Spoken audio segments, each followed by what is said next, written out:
Assalamualaikum warahmatullahi wabarakatuh. Alhamdulillah, nahmaduhu wa nasta'inuhu wa nastaghfiruh wa na'udzu billahi min syururi anfusina wa sayyiati a'malina may yahdihillahu fala mudhillalah wa may yudlil fala hadiyalah. Asyhadu an la ilaha illallah wahdahu la syarikalah wa asyhadu anna Muhammadan abduhu wa rasuluh. Ya ayyuhalladzina amanu ittaqullaha haqqa tuqatih wa la tamutunna illa wa antum muslimun. Amma ba'du.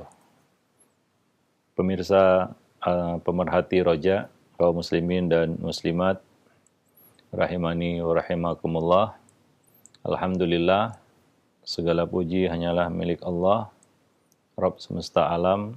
Salawat dan salam atas Nabi kita Muhammad sallallahu alaihi wasallam, atas keluarga beliau, sahabat-sahabat beliau, dan umat beliau sampai hari kemudian. Kaum muslimin dan muslimat yang dimuliakan Allah, pada kesempatan pagi ini kita kembali melanjutkan pembahasan dari buku Mencetak Generasi Rabbani. Kita sampai pada bab anak dan pendidikan seksual. Kita sampai pada poin ketiga di dalam bab tersebut, yaitu memerintahkan ataupun membiasakan mereka agar selalu menjaga aurat, ya walaupun mungkin masih kecil, agar mereka terbiasa. Ya, bagi anak laki-laki,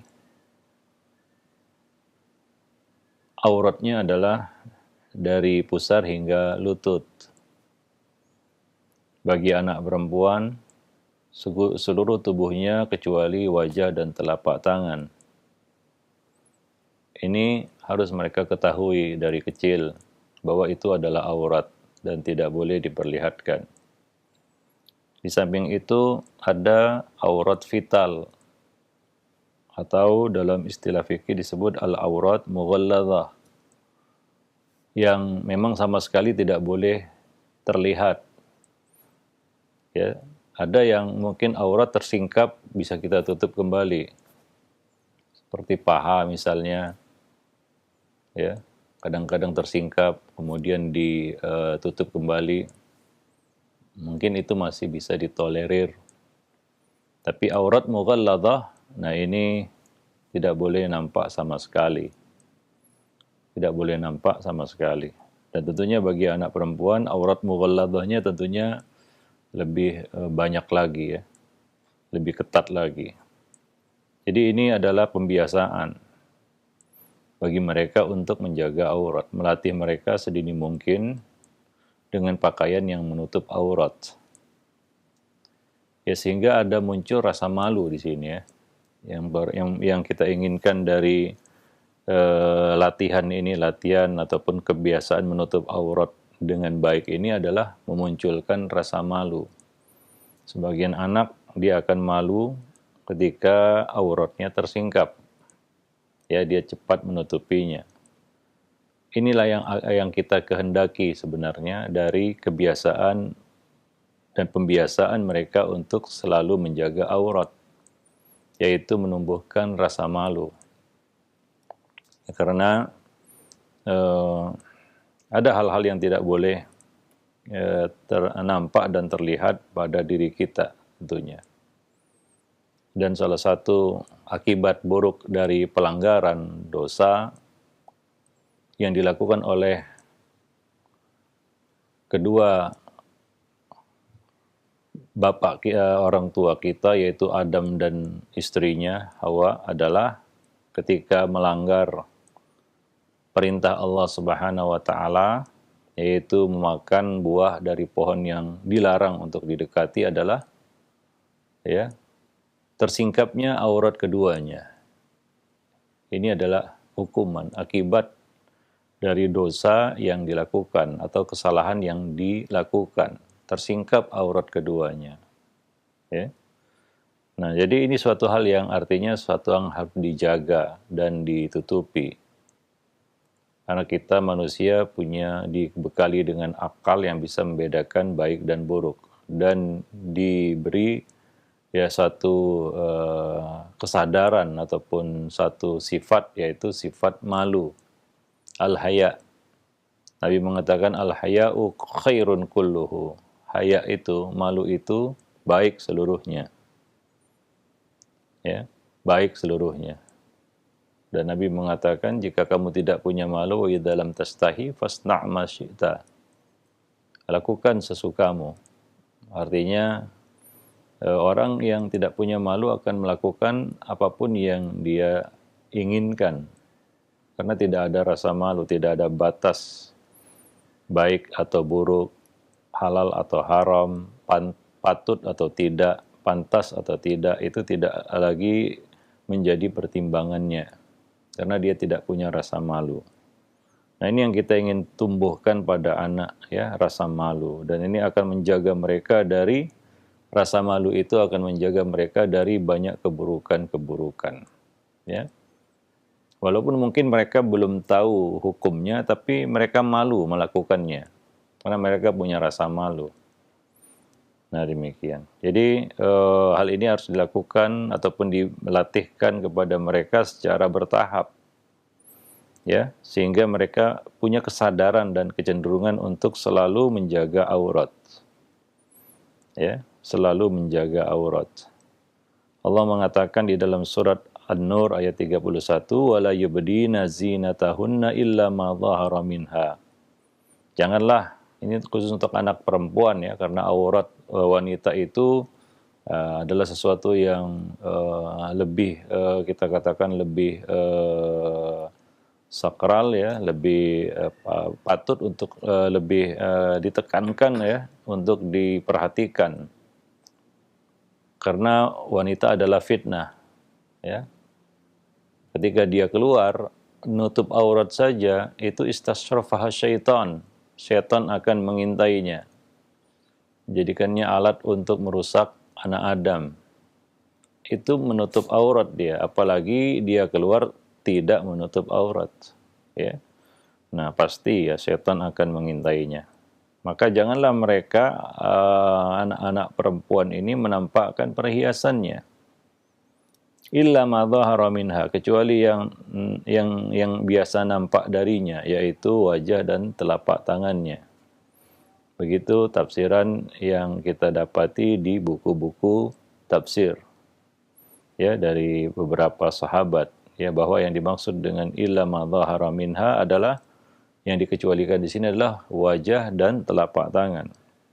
Ya, wal yadribna bi khumurihinna ala juyubihinna. Dan janganlah mereka, dan dalam mereka menutupkan kain kerudung ke dadanya.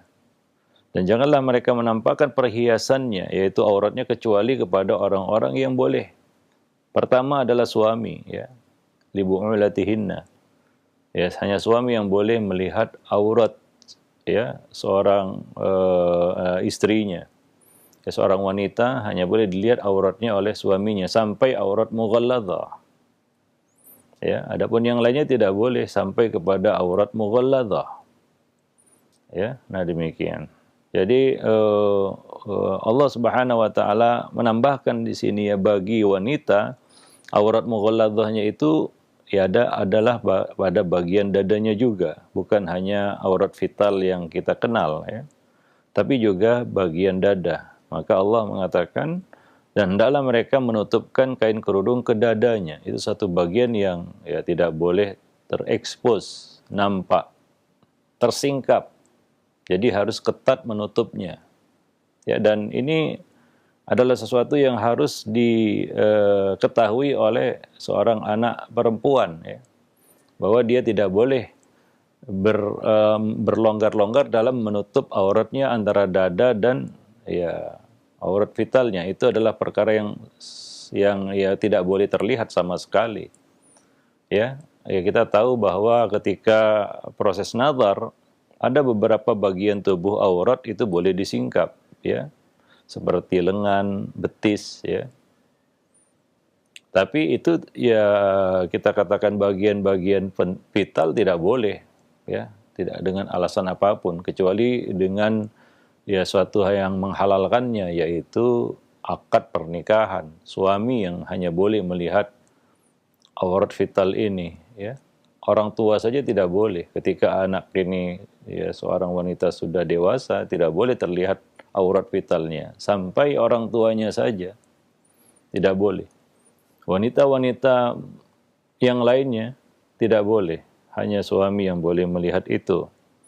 Nah, ini maka harus ketat dan betul-betul memperhatikan bagian-bagian tersebut, ya. Nah, mereka harus punya kesadaran di situ. Demikian pula Allah Subhanahu wa taala mengatakan, ya ayuhan nabi qul li azwajika wa banatika wa nisa'il mu'minin yudnina 'alaihinna min jalabibihinna. Wahai Nabi, katakanlah kepada istri-istrimu, anak-anak perempuanmu dan istri-istri orang-orang yang beriman, hendaklah mereka menutupkan jilbabnya ke seluruh tubuh mereka. Ya. Jadi mengajarkan kepada anak-anak kita, terutama anak perempuan, ya. Nah, ini harus ekstra perhatian ya orang tuanya untuk agar betul-betul bisa menutup aurat dengan benar.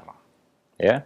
Bagaimana cara menutup aurat dengan benar? Ada kriteria dan ketentuan-ketentuan khusus bagi kita katakan wanita, ya. Seperti misalnya tidak boleh transparan atau tembus pandang, ya, harus lebar, tidak boleh sempit hingga membentuk tubuh. Kemudian menutup seluruh aurat dengan baik, ya. Artinya tidak dihindarkan sebisa mungkin untuk bisa tersingkap, ya. Nah, demikian. Dan bukan pakaian itu bukanlah perhiasan dan bukan juga pakaian syuhra untuk menarik perhatian orang kepada dirinya. Ya. Nah, ini ketentuan-ketentuan yang ya mesti diperhatikan ya bagi khususnya anak perempuan, bagi yang punya anak perempuan, ya. Ya, ada ketentuan-ketentuan khusus bagi anak perempuan. Demikian pula menghindari pakaian-pakaian yang trendy yang sebenarnya tujuannya bukan untuk menutup aurat, tapi untuk lebih kepada penampilan, ya, atau gaya. Seperti jilbab-jilbab gaul, ya, yang sebenarnya belum memenuhi kriteria menutup aurat. Memang ditutup atas, di bawah dibuka. Ditutup di atas, di bawah ketat, bahkan menampakkan lekuk tubuhnya. Nah, ini kan tidak benar, ya, jilbab-jilbab seperti ini, ya. Mungkin sebagian orang berasa sudah syukur dia mau menutup kepalanya, ya. Ya, kita katakan ini ya suatu hal yang kita katakan kurang memahami, ya.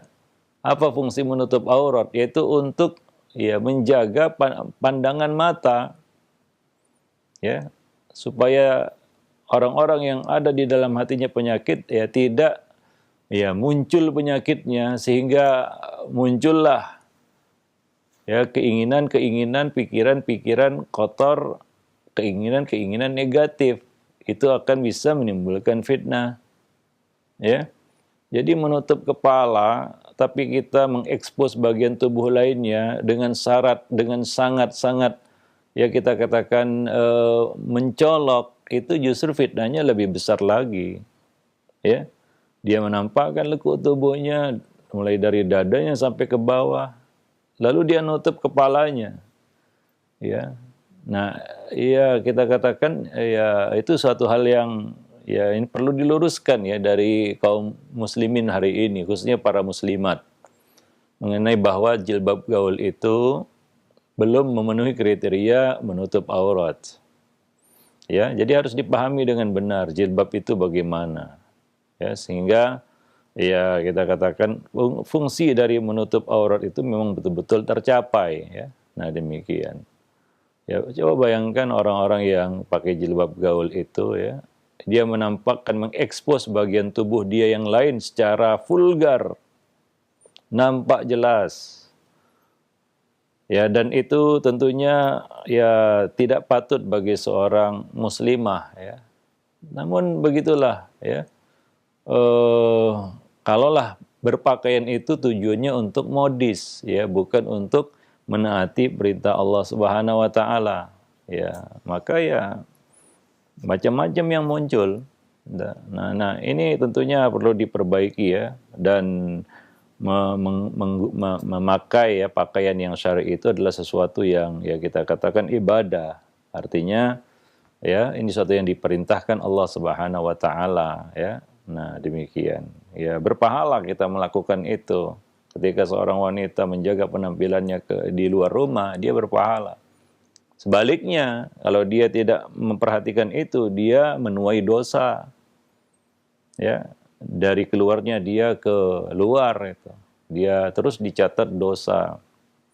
Ya, maka dari itu ini tentunya kebiasaan yang harus dilatih dari kecil, ya, menutup aurat dengan baik dan benar, sehingga ya tidak perlu disuruh lagi. Ya, saya tekankan di sini anak perempuan ya, karena kalau untuk anak laki-laki mungkin lebih mudah ya dalam hal berpakaian, karena ya mungkin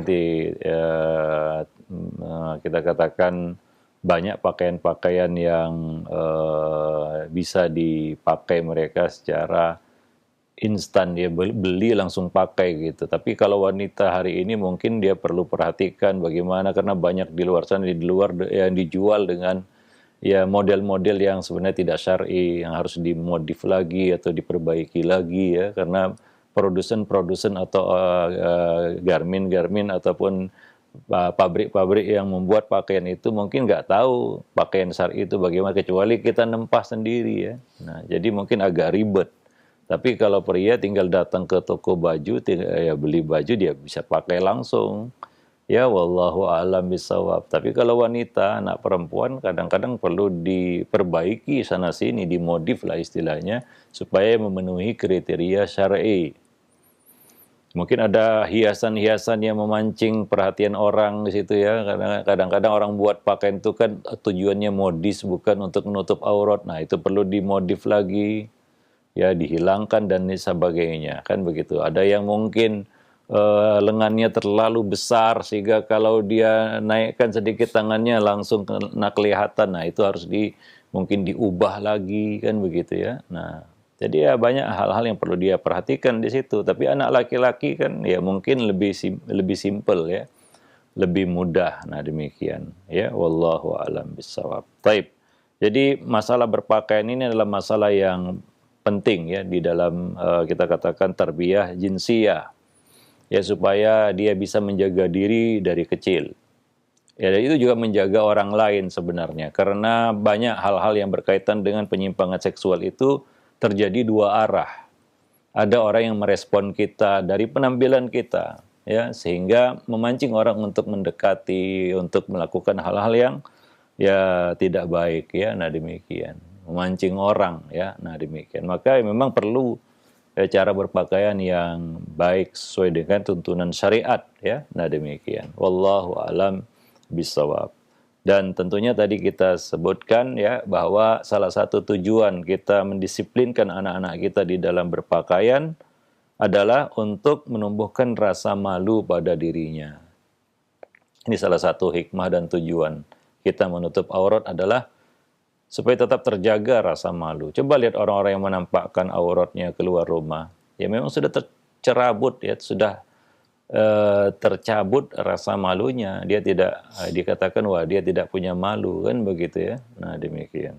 Hingga ya di sini coba lihat ketika misalnya lah seorang wanita keluar rumah dengan memamerkan auratnya ya tanpa rasa malu. Siapa yang malu? Orang yang melihatnya malu.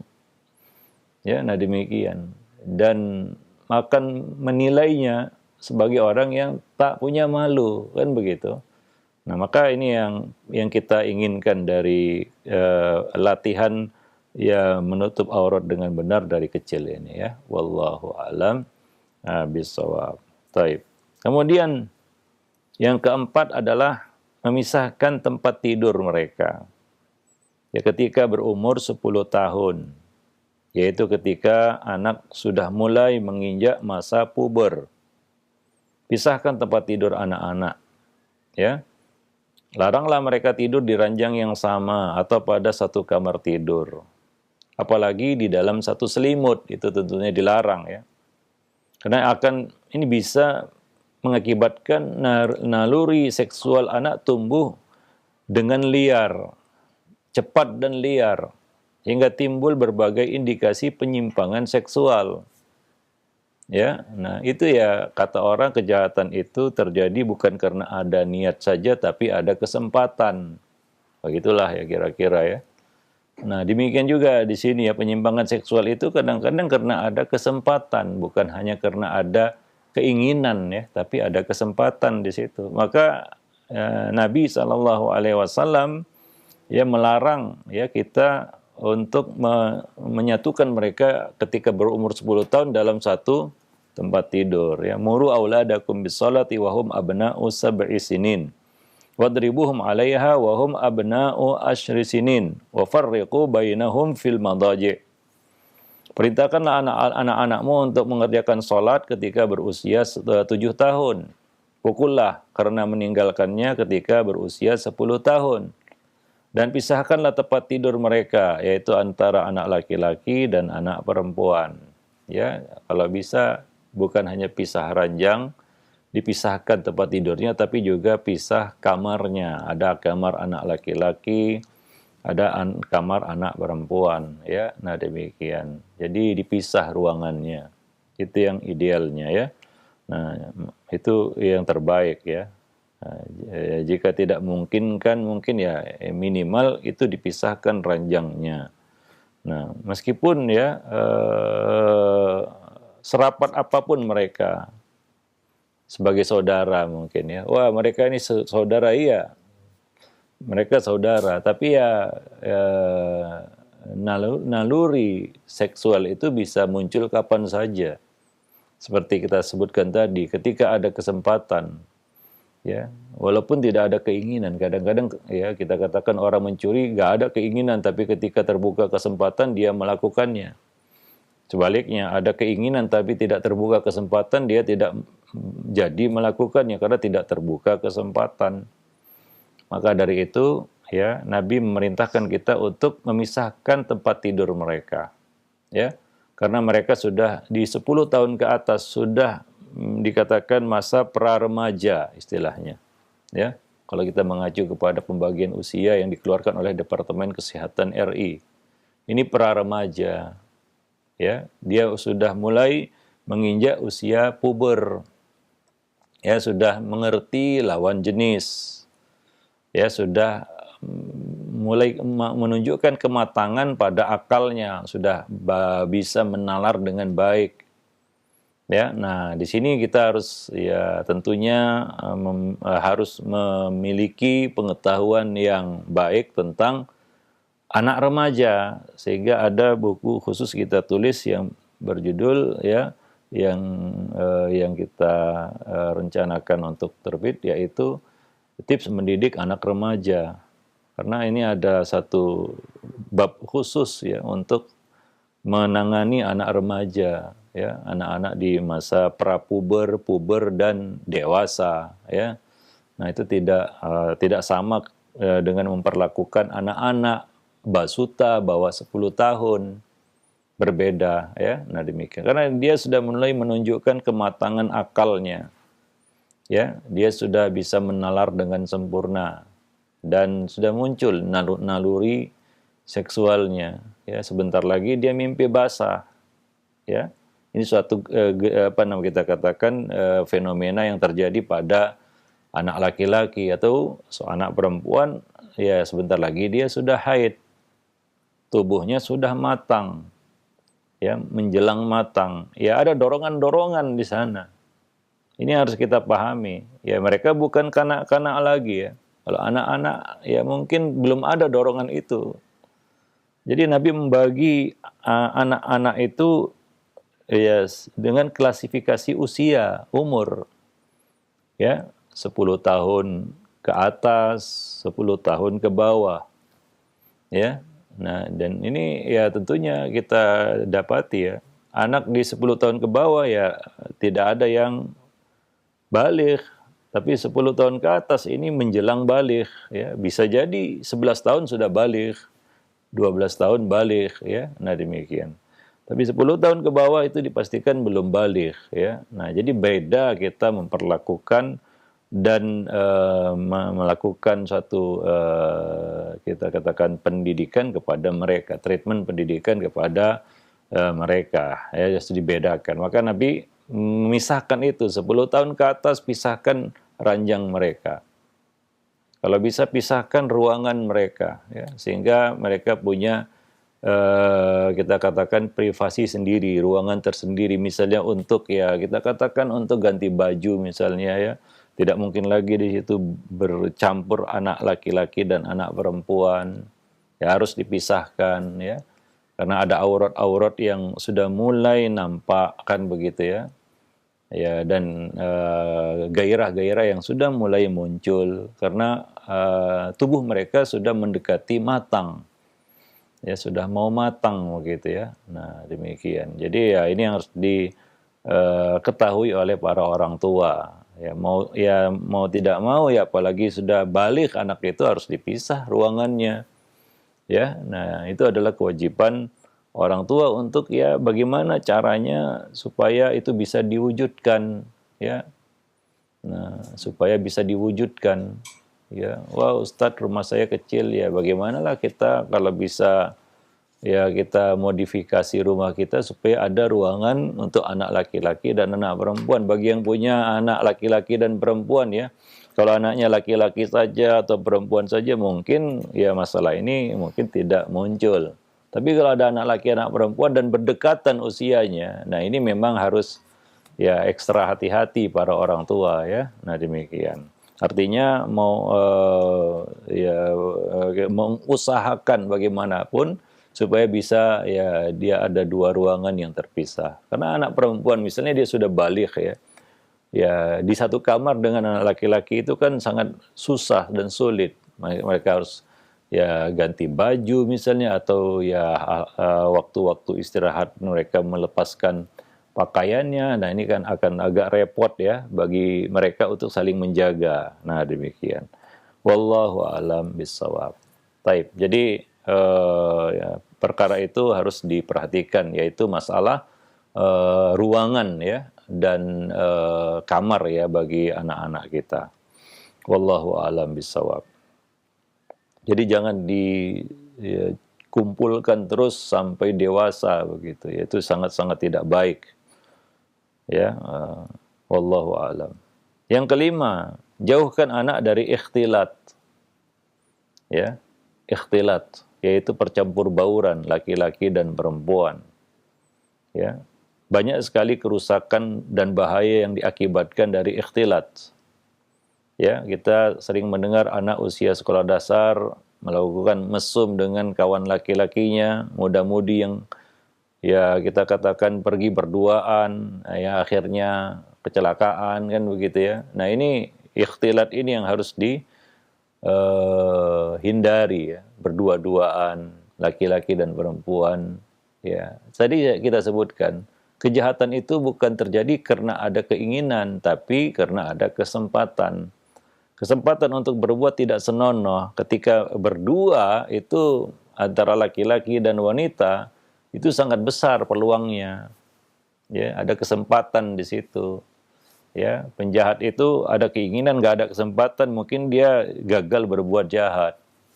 Tapi ya bukan penjahat, tidak ada keinginan, tapi ada kesempatan. Ya, keinginan itu bisa saja sekonyong-konyong muncul. Yang namanya keinginan ya, bisa sekonyong-konyong muncul ya. Tapi kesempatan kan tidak setiap waktu terbuka begitu. Maka jangan buka-buka kesempatan. Jangan cari-cari kesempatan. Ya, karena keinginan itu akan menyusul cepat sekali. Nah, maka dari itu ya hal-hal yang bisa membuka kesempatan itu dalam Islam dilarang. Di antaranya adalah ikhtilat.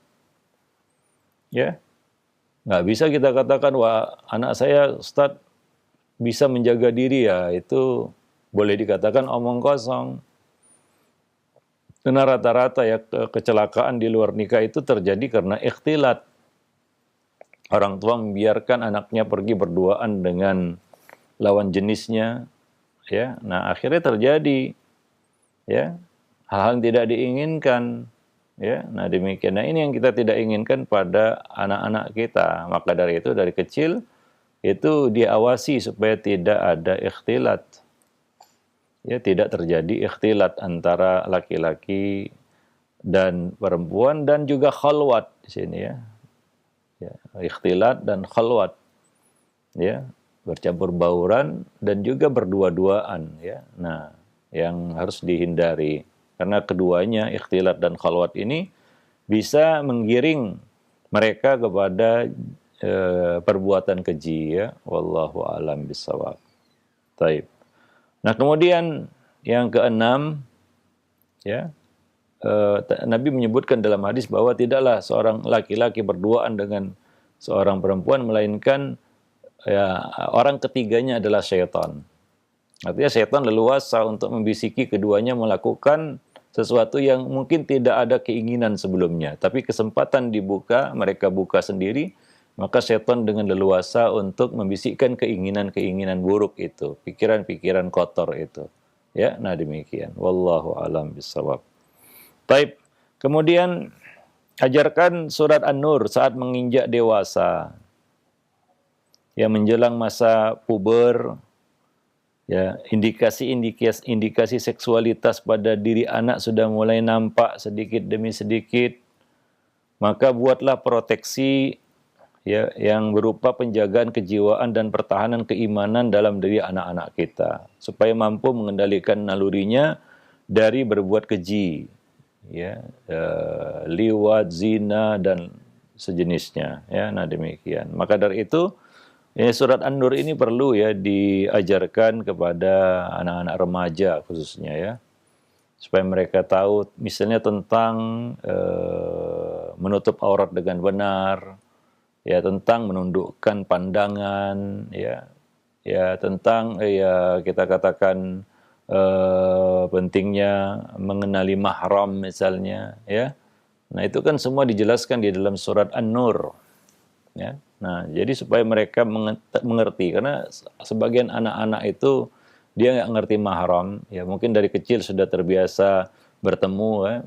Waktu kecil, ketika sudah masuk usia puber, remaja, baligh, mereka anggap itu biasa bertemu dengan orang-orang yang sebenarnya mahramnya, misalnya saudara sepupu, ya.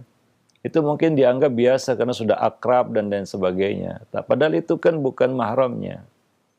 Jadi tidak boleh menampakkan kita katakan auratnya ataupun ya berdua dengan yang bukan mahramnya ini ya.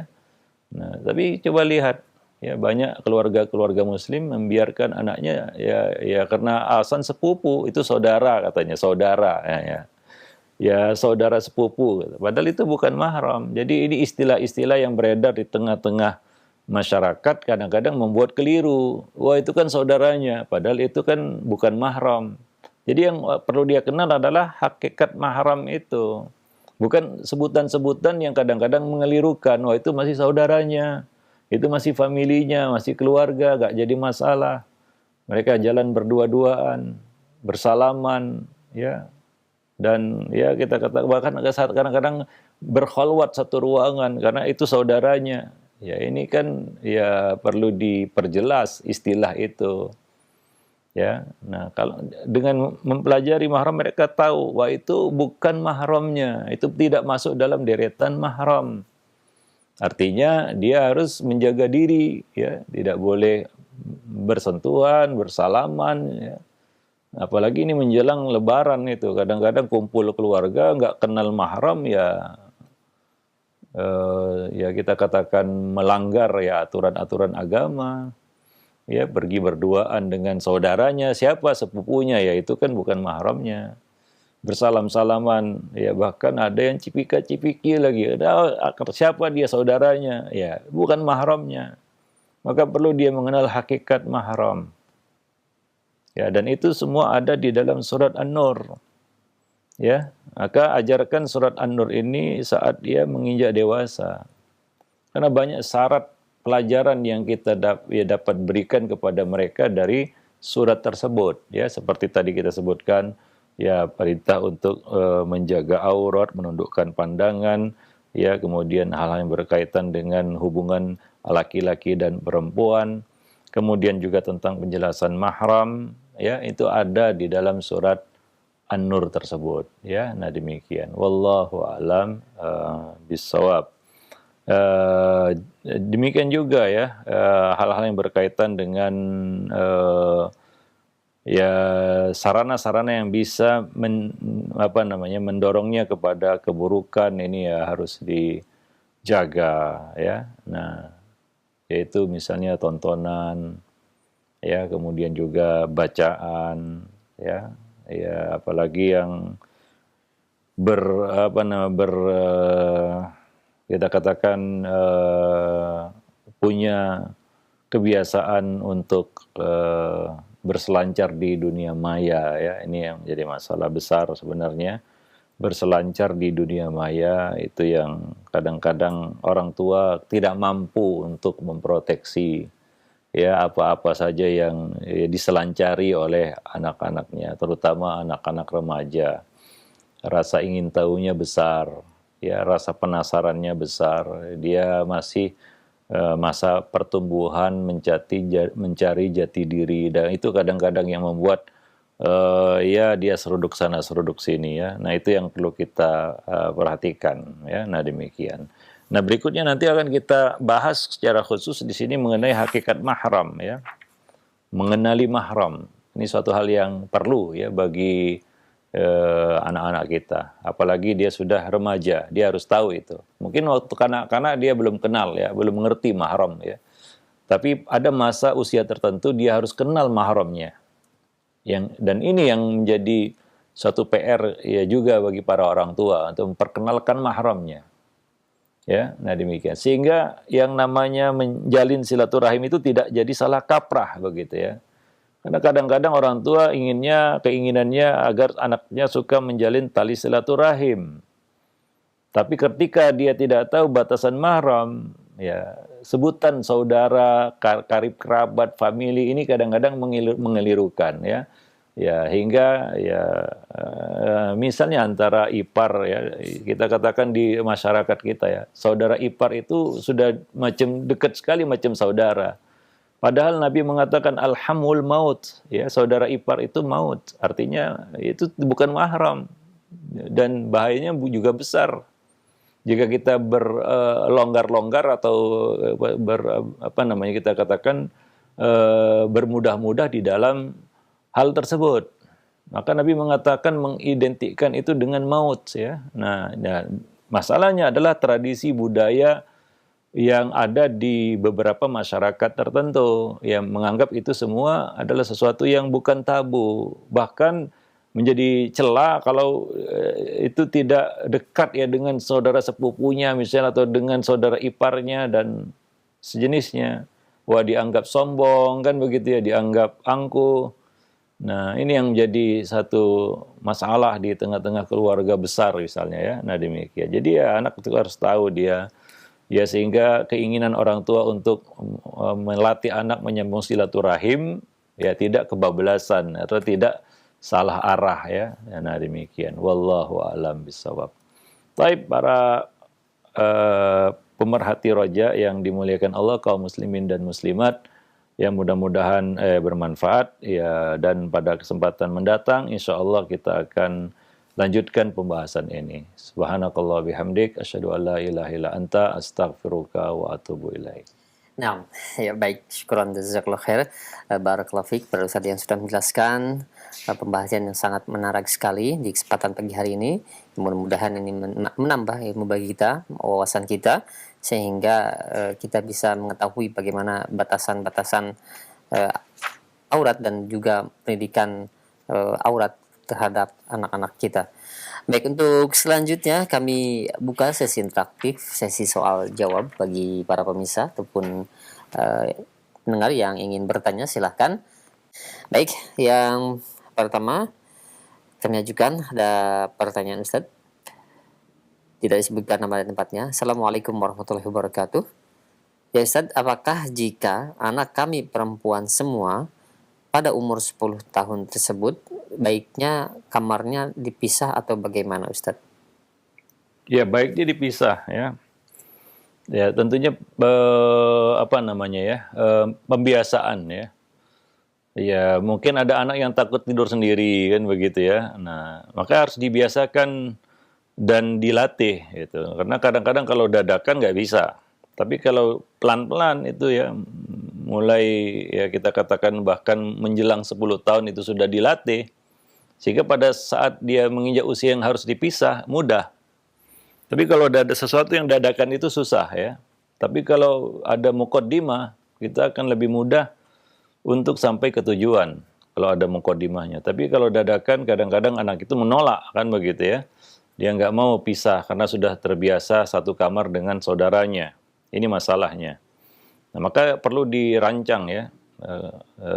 Maka seorang muslim buat rumah ya memang sudah disiapkan ya ruangan-ruangannya, bagaimana pemisahannya dan lain sebagainya.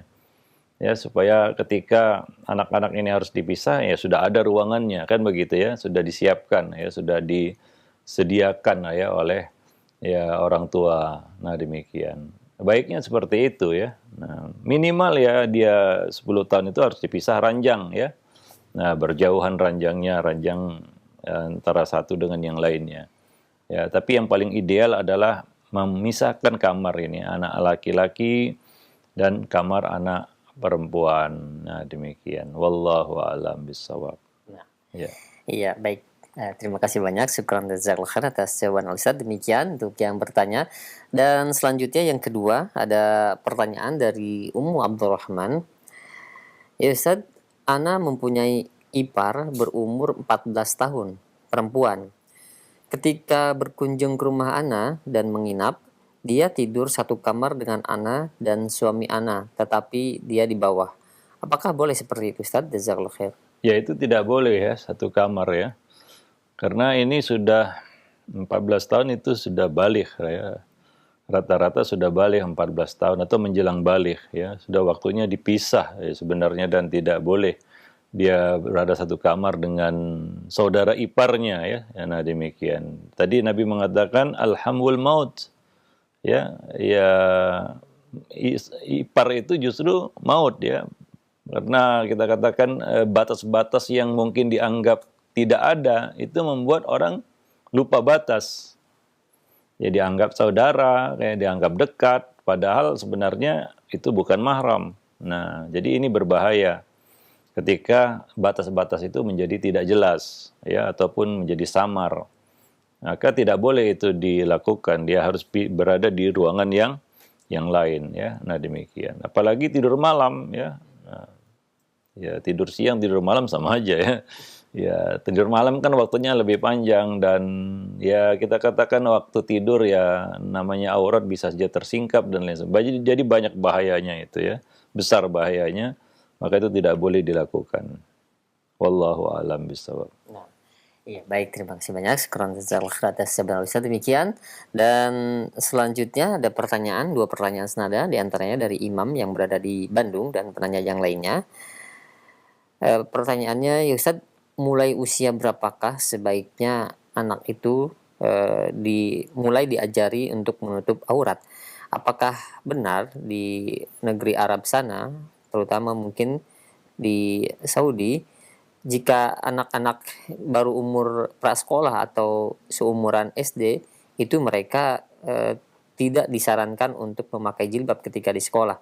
Karena alasannya khawatir ketika masuk usia balik mereka akan bosan ketika untuk melakukan hal tersebut. Nah, benarkah hal tersebut, Ustaz? Saya tidak tahu ya, tidak pernah hidup di sana ya.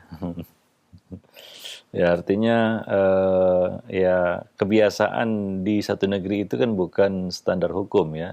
Nah sebenarnya seperti di sini juga kan berbeda budayanya di sini dengan di sana kan gitu. Tapi Islam punya aturan. Ya mesti kita ikuti kan begitu ya. Nah demikian. Jadi menutup aurat ya, melatih anak untuk menutup aurat itu ya sedari ya kecil ya, ketika dia sudah bisa mumayyiz, sudah berada di usia tamyiz. Usia tamyiz ini ya macam-macam ya. tamyiz itu adalah fase usia di mana anak itu bisa fahimal khitab, memahami perkataan dan raddul jawab, bisa menjawab pertanyaan. Berarti dia sudah paham.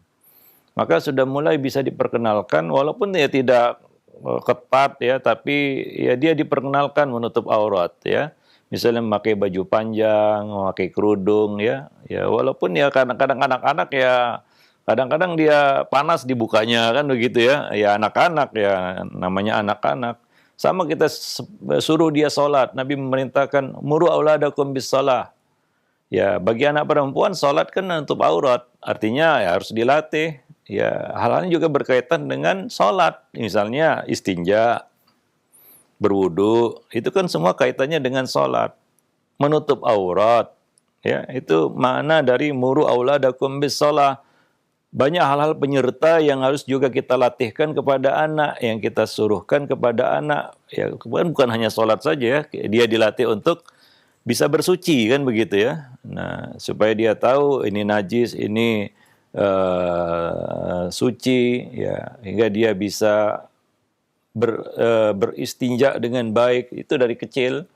Ya, kemudian juga menutup aurat karena sholat kan menutup aurat. Ya, maka dia dilatih untuk menutup aurat ketika dia mengerjakan sholat. Artinya menutup aurat juga masuk bagian include dia di dalam latihan itu. Ya, 7 tahun itu maksimal sebenarnya. Artinya ya jangan sampai lebih dari itu baru kita ajari dia cara nutup aurat. Karena ketika dia sudah masuk usia balik, dia wajib itu. Dia wajib menutup aurat, sudah wajib hukumnya, sudah jatuh hukum atasnya. Karena dia sudah mukallaf. Ya, dia sudah mukallaf. Maka latihan itu perlu dilakukan sedini mungkin. Itu konsep syariat. Maka Nabi menyuruh kita untuk memerintahkan kita untuk menyuruh anak itu sholat di usia 7 tahun walaupun dia belum wajib sholat. Dan sholatnya masih bolong-bolong juga mungkin ya, atau juga masih tidak tepat waktu. Tapi tidak jadi masalah. Yang penting dia mengenal sholat. Demikian juga nutup aurat yang merupakan bagian yang nggak bisa dipisahkan dari sholat. Ya, sholat kan harus nutup aurat. Ya, anak laki-laki maupun anak perempuan. Ya, maka dilatih dia nutup aurat juga.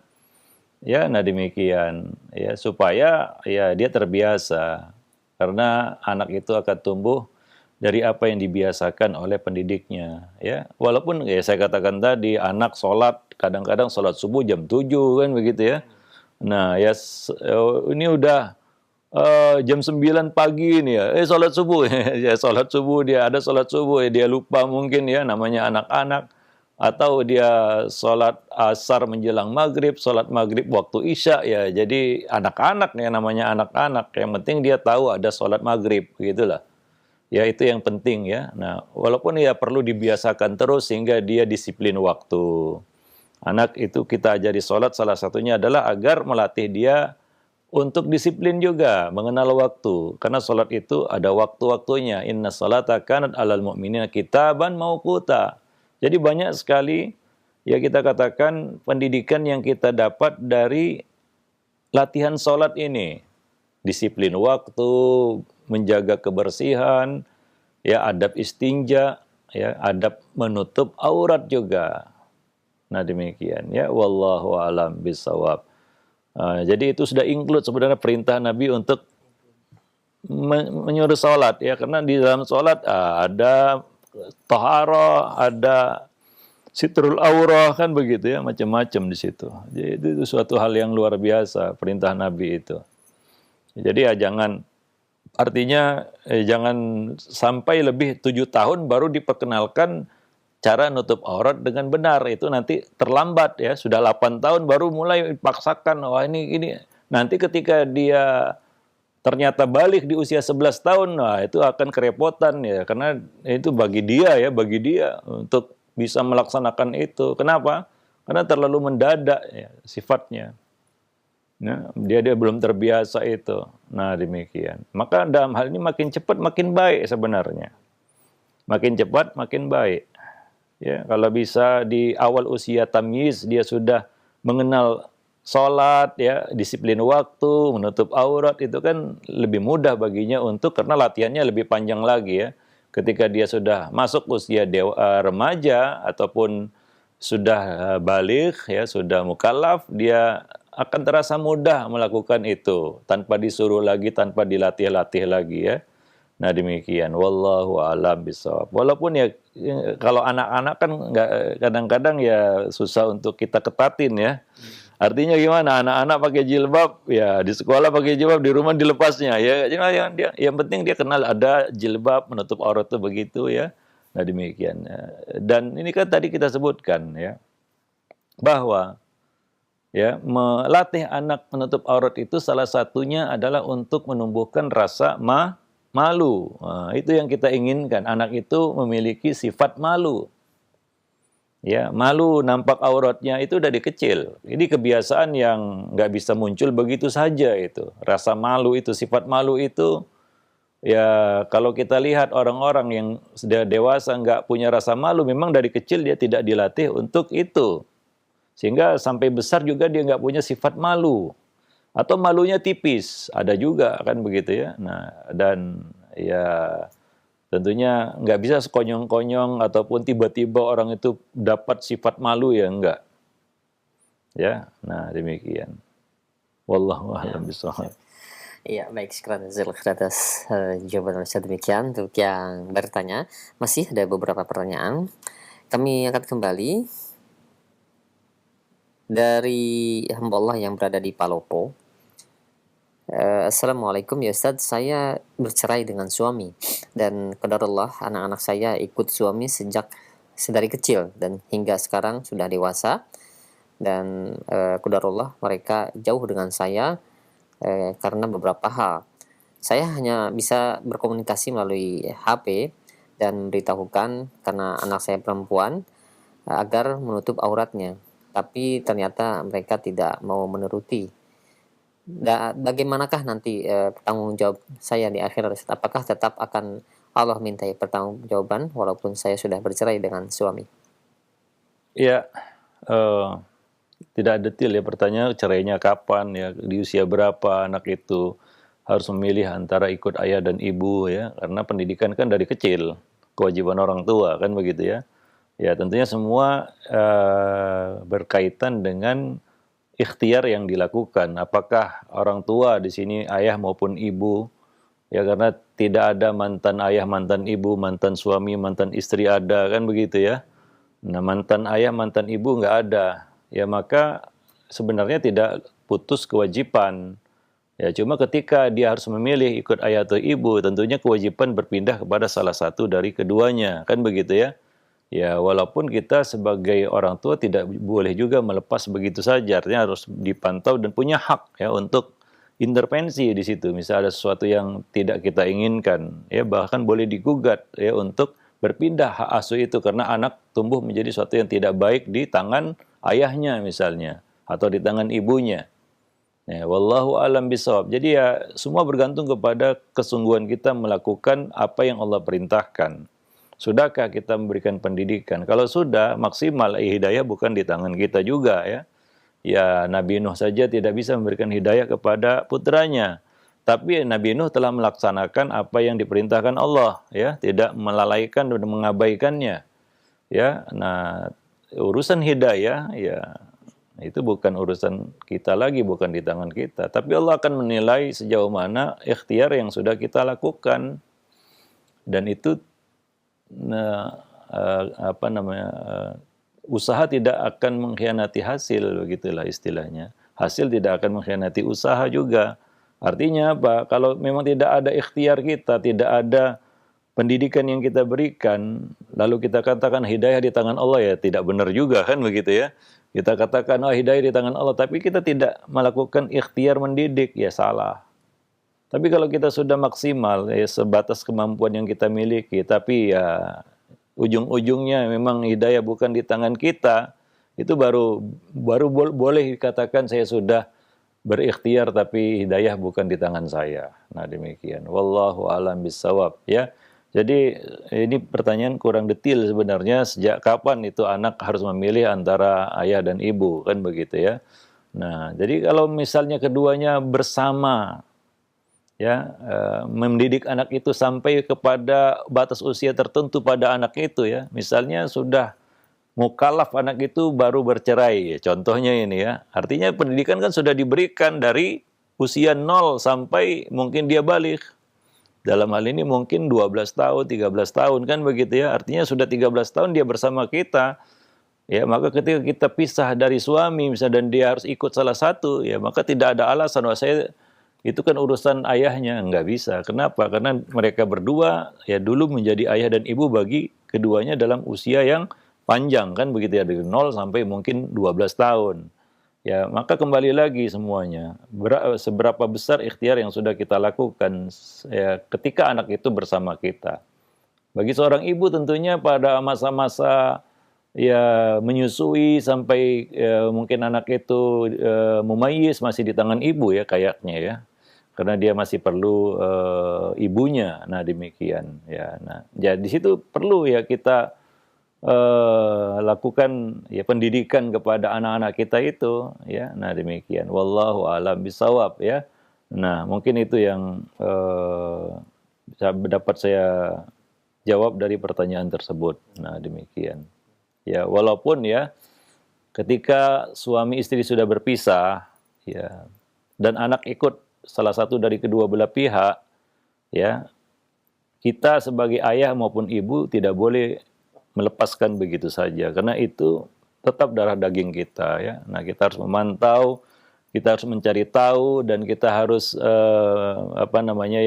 memeriksa juga ya apakah ayahnya sudah melakukan pendidikan dengan baik ya. Kalau tidak ya maka dalam hal ini ya itu boleh mengajukan gugatan ya, misalnya mengangkatnya ke mahkamah ya, melaporkan bahwa ayah misalnya mendidik anak kepada hal yang buruk ya.